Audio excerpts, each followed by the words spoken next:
The leak that broke the internet was only the beginning. It was a snapshot of something much larger, a decades-long vision that has already entered its next phase. I'm going to leverage technology to create a new country. Yes, I did say country, not company. For years, some of Silicon Valley's most influential figures have been building parallel institutions, alternative media, alternative currencies, alternative educational institutions. Now, they are moving towards something even more ambitious, building new societies. I'm going to introduce a new concept today, which is the parallel establishment. At the center of this vision lies one figure, billionaire investor and Palantir co-founder Peter Thiel.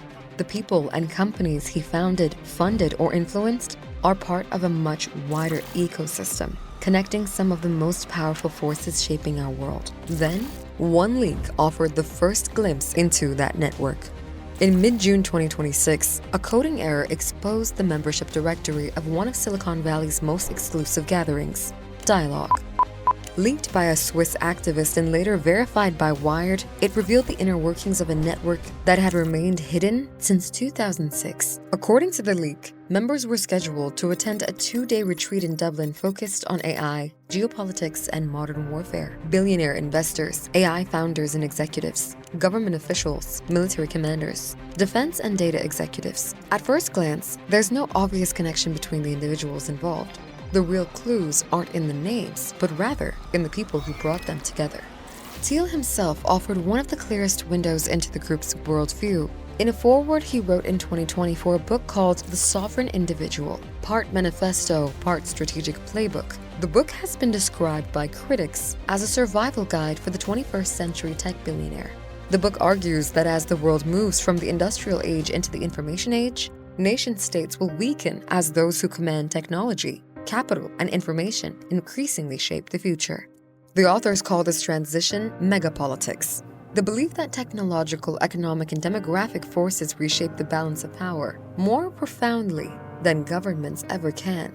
As technology changes the logic of violence, the book argues, it rewrites who holds power. It describes a future marked by mass job displacement, automation, cryptocurrencies, rising populist movements, and the gradual fracturing of nation-states. It also envisions a world in which a highly capable cognitive elite emerges, a self-selected ruling class that transcends borders, taxation, and political constraints as traditional institutions decline. The book encourages a strategy for survival reserved for wealthy individuals, abandoning failing systems and positioning themselves to benefit from the disruption that follows. To its critics, that vision points toward a quiet transition into an exclusionary new world, a sovereign technocracy. What were once theoretical concepts are now being put into practice through Thiel's controversial tech company Palantir. Those ideas have entered the realm of national security and warfare. The company laid out its vision in the Technological Republic, a manifesto arguing that Silicon Valley must take a greater role in shaping the future of defense, forcing governments to take a back seat.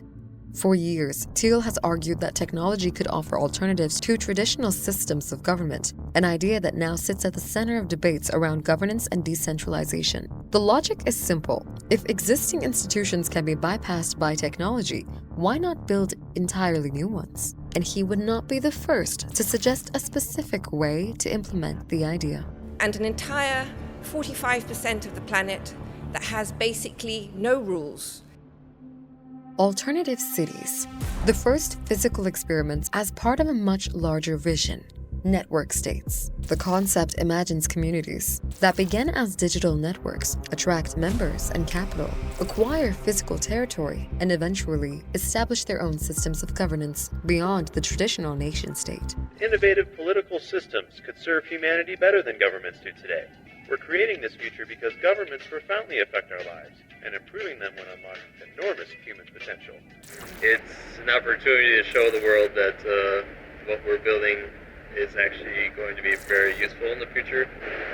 People don't even know how far we got in our discussions during the lockdowns. This is our holy grail, right? Private flagging registries competing to grant our seasteads de facto political autonomy. And we can make as many seasteads as we want. The blueprint traces back to the free market ideas of late American economist Milton Friedman, ideas that helped shape an era of deregulation and privatization and a retreat from traditional government oversight. Friedman's grandson took that philosophy further, founding the Seasteading Institute in 2008. Backed by Thiel, the institute evolved from imagining floating cities beyond national borders to land-based experiments like Prospera, Honduras, that operate as privately governed zones backed by deep-pocketed investors and vast legal resources, already challenging the sovereignty and authority of national governments. In Honduras, U.S. corporations could come in and basically run their own government. Ici, on est au Honduras, sur une petite île des Caraïbes qui s'appelle Roatan. C'est ici qu'on a décidé de construire une ville à partir de zéro, Prospera. Supporters see freedom from taxation and bureaucracy. Critics argue those costs don't vanish. Instead, public infrastructure subsidizes these private enclaves, footing the bill for the very systems they seek to bypass. Ces libertariens utilisent notre communauté et se servent de nous comme des esclaves.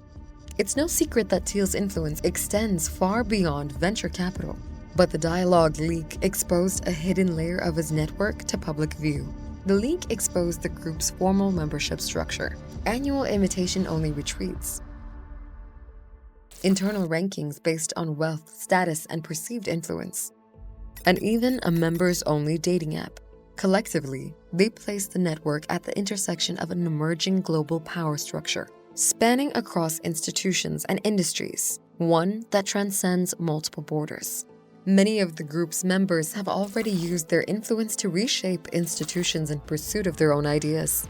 Unlike Davos and other recognized elite gatherings, Dialogue has no publicly accessible agenda and permits no media coverage. Reports that Thiel is seeking a permanent campus in Washington, D.C. suggest that the network may be becoming more permanent. The Dialogue leak doesn't reveal a conspiracy.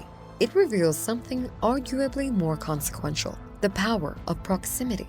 A private ecosystem with growing influence over the technologies, infrastructure, and institutions increasingly shaping public life, not through elections, but through ownership, investment, and design. Industries, technologies, and ideas that once appeared to be separate are increasingly converging to manifest the same vision of the future. Today, the question is no longer whether that future is being built.